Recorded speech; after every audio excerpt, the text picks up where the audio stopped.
righty, our guest today is a 6-foot guard from the University of Iowa, the NCAA all-time Division I scoring leader, the first pick of the WNBA draft, WNBA assist leader, all-star, and 2024 WNBA Rookie of the Year. Stop everything you're doing because Caitlin Clark just set the tone for 2025 in the most epic way possible. The basketball superstar, the queen of clutch and face of the sport, kicked off the year as the first guest of the year on the New Heights podcast. Yes, Travis and Jason Kelce brought in the biggest star in sports today, and Caitlin did not hold back from jaw-dropping career revelations to her mindset after this unforgettable season. This interview is packed with moments that will leave you.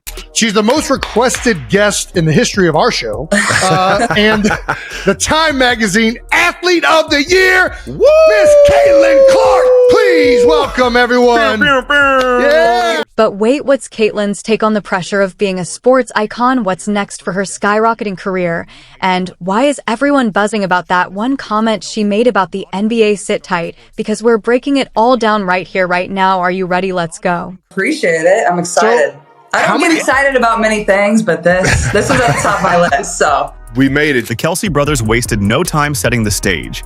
Kicking off the show with their signature humor, Jason and Travis dove right in. Kelce brothers wasted no time setting the stage, kicking off the show with their signature humor. Jason and Travis dove right into Caitlin's staggering list of achievements, from dominating the court as the most electrifying player in college basketball to becoming a household name. And let's face it, when two NFL superstars are cracking jokes about how your resume makes theirs look short, you know you're in a league of your own. It's the perfect icebreaker that sets the tone for an interview packed with substance and surprises. How many accolades did we leave off? How many accolades do you have right now at this point, Caitlin? I think you might have made some up. I don't know. Yeah, well, I don't think so. I'm pretty sure on that. I feel like you're kind of like Wayne Gretzky for basketball right now. Gretzky.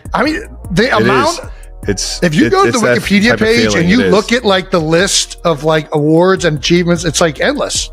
It is. Yeah, we had to limit it to this list just to get the show started. I appreciate it. Thank you. And guess what? Jason was not exaggerating there. She achieved at least 40 records and honors during her senior season at Iowa and broke a staggering 62 records during her freshman WNBA season. This doesn't even include all her accolades. During her first 3 years of college, the entire list is so long Wikipedia decided to create a separate page for Caitlin's records and achievements. Is there any accomplishment, I guess, of all these accolades that has meant the most to you?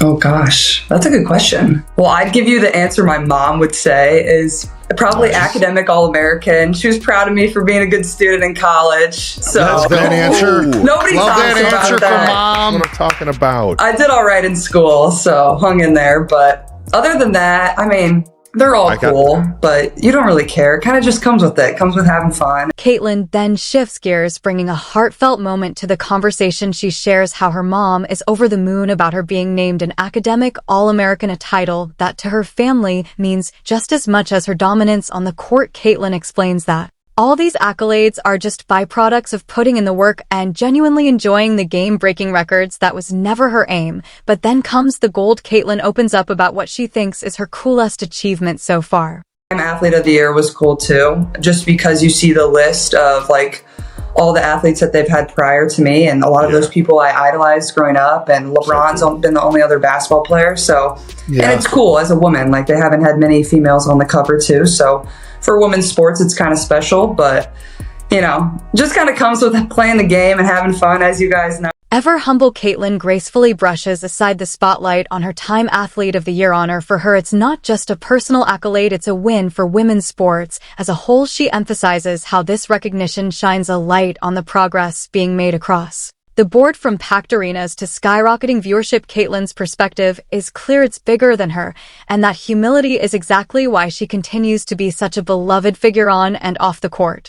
That's how long have you been a part of the kingdom? I'm sorry, Jason. Not you to can crush apologize to me. I'm honorary member. I'm a Midwest kid, so there's this picture that's been circulating a couple years ago when I was on Peyton Eli's Monday Night Show, where I'm in a full Chiefs outfit. I had family in Kansas City, and I grew up in Des Moines, Iowa, which is only 3 hours from Kansas City. So that's just the closest NFL team. So my dad was a big Chiefs fan growing up. The conversation takes a fun turn as Caitlin's fandom for the Camp Cana City Chiefs comes into play. She lights up talking about her admiration for the team and how she's been following their incredible run since she was a kid, and of course, with Travis Kelce right there, the banter practically writes itself.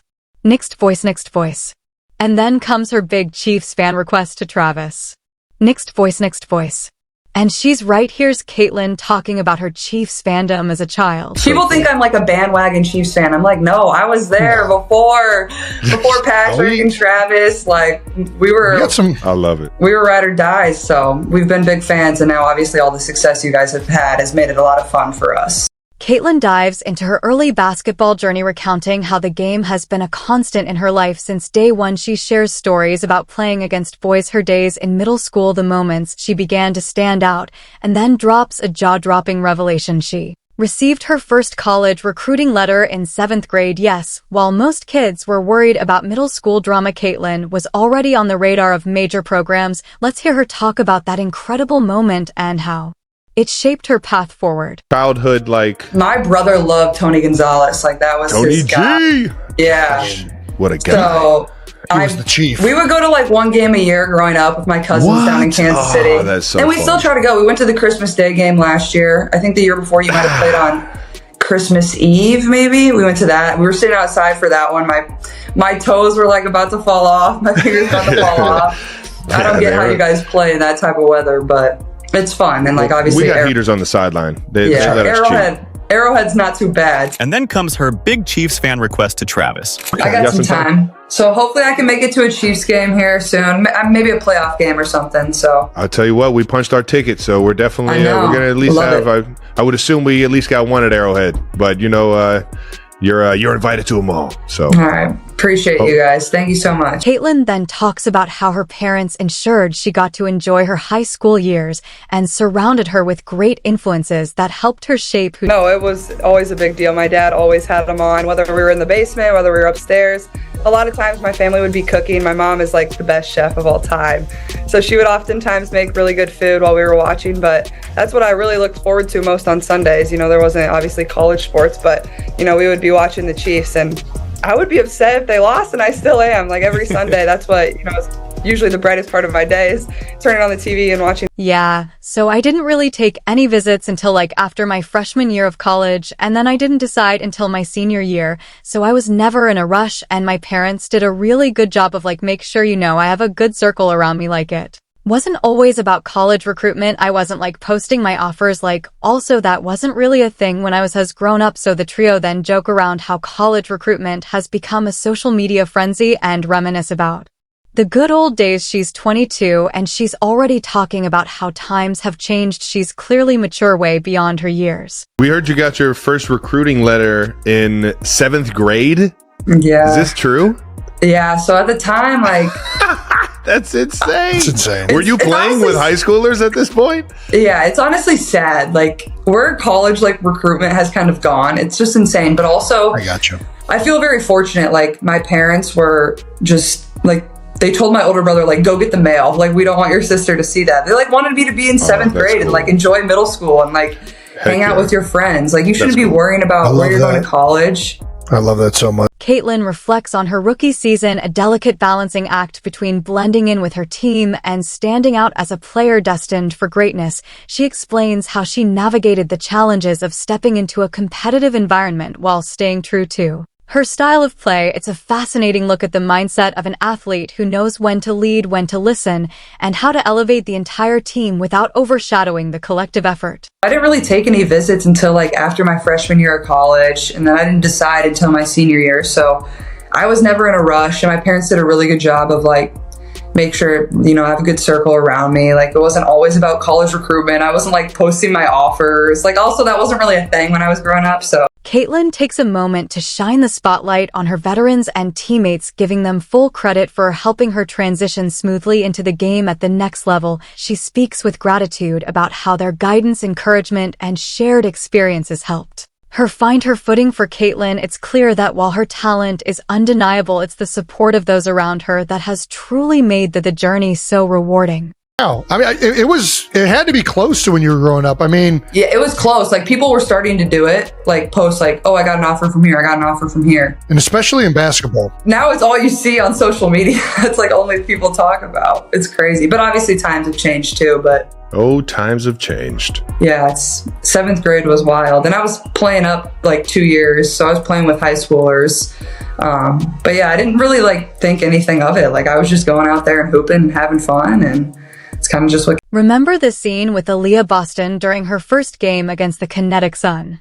like you come in as a rookie and like you said, like you're trying to figure out a new environment, new teammates. Like you don't want to say too much. You don't want to say too little. And it's just so hard. But like in my scenario, and obviously you guys too, like you're already highly thought of. Like people are turning to you to like be something or be someone. So it's hard. Like you're trying to get your feet wet, but also not do too much. And I think that's kind of what I struggled in early on is like, I don't know what to say. I don't know how to say it. I don't know how they're going to react. Or how about when Erica Wheeler embraced Caitlyn from day one for me? I just wanted to get ahead of it because I know this transition is tough just being undrafted, and being a rookie, it's very unlikely that a vet you know just take you in when you got the same position. These are the kind of veteran leadership that helped Caitlyn grow during her first year as a pro. The trio then talked about Caitlyn's welcome to the WNBA moment. Not knowing you nailed it. But also, like, I had a lot of really good vets around me too. So I feel very grateful for that. And we had a fairly young team too. So like people had been through it fairly recently, so they knew how I felt. But like, I feel like that definitely is a huge challenge. And that goes for whatever professional sport. Like you're trying to learn, but also people are looking at you like, you got to perform and like be what they drafted you. I just wanted to get ahead of it because I know this transition is tough. Just being undrafted and being a rookie, it's very unlikely that a vet, just take you in when you got the same position. Eardrum popped and like ruptured. And I knew it right away because I've done it before. And I was just like, it hurts so bad. I don't know if you guys have ever done that, but I've done it. How did you do it before? Can I guess? I was guess. It was very Midwestern. You did it in water. You did it in water. Something correct. with water. I got launched off a tube. Why did you just get so excited? What are you, some brainiac? That's how I did mine. I went off the diving board and tried to do as many flips as I could and smack my side of my head in the Heights High School swimming